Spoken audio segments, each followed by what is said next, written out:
Guys, this is a new angle, so yeah, I keep switching around, deciding on what I like. So I think this is hopefully the last new angle. But today I'm gonna show you how to make a Hello Kitty card. And I have already cut this out with my Cricut. And this is the Hello Kitty Greetings cartridge. And this cut is Hello Kitty 6. So this is really cute.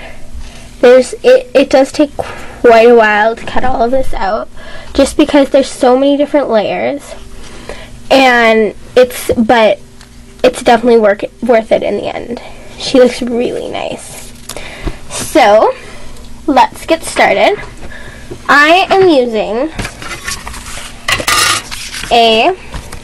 my card base is, where'd my ruler go? Approximately 3.5. Slightly off, but this is just kind of like a scrap that I found and folded in half. So by approximately 5.5. What I'm going to do is, because I want this card to be really textured, is I am taking a piece of cardstock, and I don't know if you can tell, but this is a really shimmery, shiny cardstock. That's just plain, but this is really shimmery. And I'm going to be using my Fiskars texture plate and my texture tool.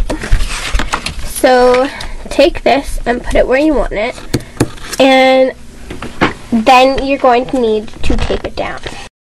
Okay, so once you've taped that down, and one thing to remember is that you want to tape it wrong side facing you. So I have the non-shiny side, just the plain side facing me. I'm going to take my texture tool. You can also use a stylus, or you can use an embossing folder. And I, unfortunately, do not have any of those at the moment. So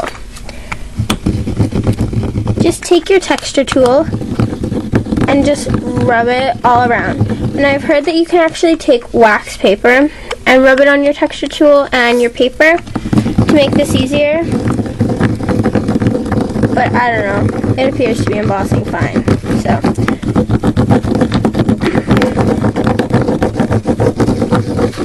and it runs smoothly.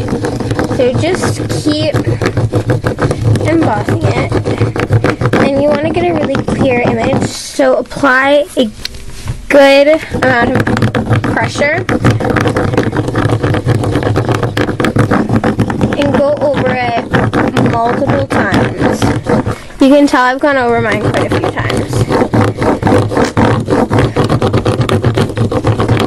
You can also, if you notice any areas that are really undefined, you can take a stylus and just kind of like go through and define those. But I'm not going to do that on this card. Yeah, I just put my stylus. That's okay. Okay, so once you're happy with that, you can peel up the tape, and you want to be kind of careful with this, just because you don't want to rip your card, because that would kind of suck. So this just has a slight texture to it, and like I said, you can take your stylus if you want a more textured look, and if it takes some of your cardstock with it, that doesn't matter, as long as it doesn't make like a big rip that you can see from the front. Usually it'll just kind of take like the back thin layer. So get rid of your tape. Ugh, sticking to me.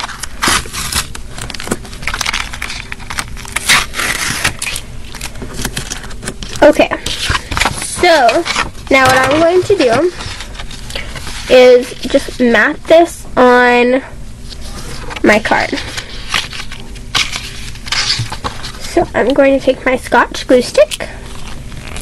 You can use whatever kind of adhesive you would like to use. And I'm just going to put a good layer of glue all along.